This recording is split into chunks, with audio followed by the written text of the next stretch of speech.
Minyak bumi. 3.2. Menjelaskan proses pembentukan fraksi-fraksi minyak bumi.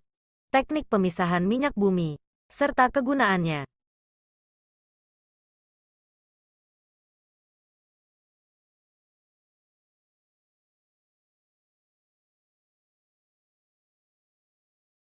Proses pembentukan minyak bumi. Minyak bumi terbentuk dari pelapukan berbagai macam sisa-sisa organisme, seperti tumbuhan, hewan, dan jasad-jasad renik yang sudah tertimbun dalam dasar lautan bersama lumpur selama jutaan tahun lamanya. Lumpur tersebut akan berubah menjadi berbagai batuan sedimen yang berpori. Sedangkan sisa-sisa organisme akan bergerak ke tempat yang tekanannya rendah dan terkumpul pada sebuah daerah perangkap, yaitu batuan kedap.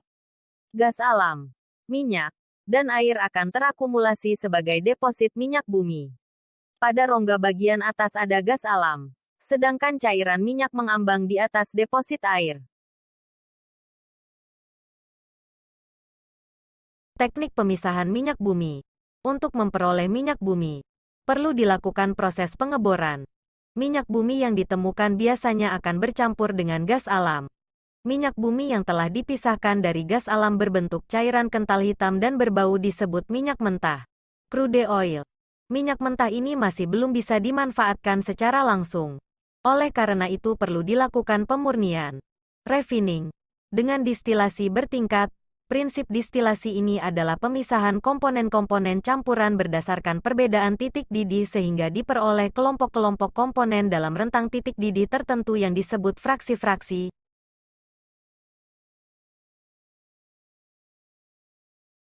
Minyak bumi adalah campuran kompleks yang sebagian besar, sekitar 90% hingga 97%, terdiri dari senyawa hidrokarbon.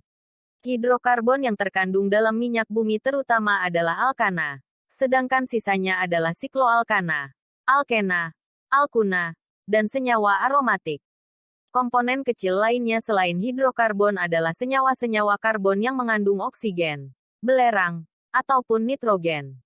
Gas alam sebagian besar terdiri dari alkana suku rendah C1C4, dengan metana sebagai komponen utamanya. Selain alkana, juga terdapat gas lain seperti CO2, O2, N2, H2S, ataupun gas mulia seperti helium dalam jumlah yang sangat sedikit.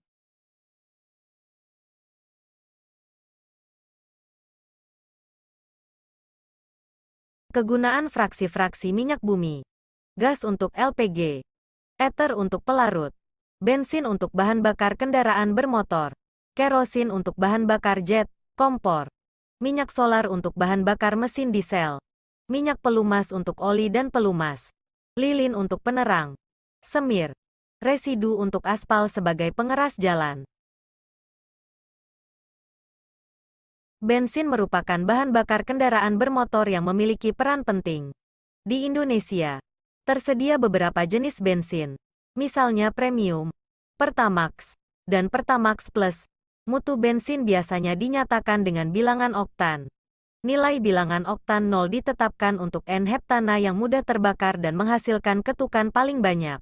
Sedangkan nilai 100 untuk isoktana yang tidak mudah terbakar dan menghasilkan ketukan paling sedikit.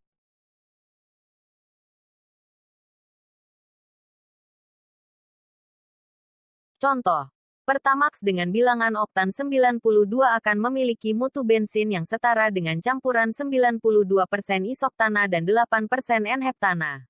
Bensin yang mengandung alkana rantai lurus akan memiliki nilai bilangan oktan lebih rendah dibanding yang mengandung alkana rantai bercabang, alisiklik, ataupun aromatik. Zat anti ketukan yang dapat digunakan yaitu tel tetraetil lead dengan rumus kimia Pb-C2H5-4.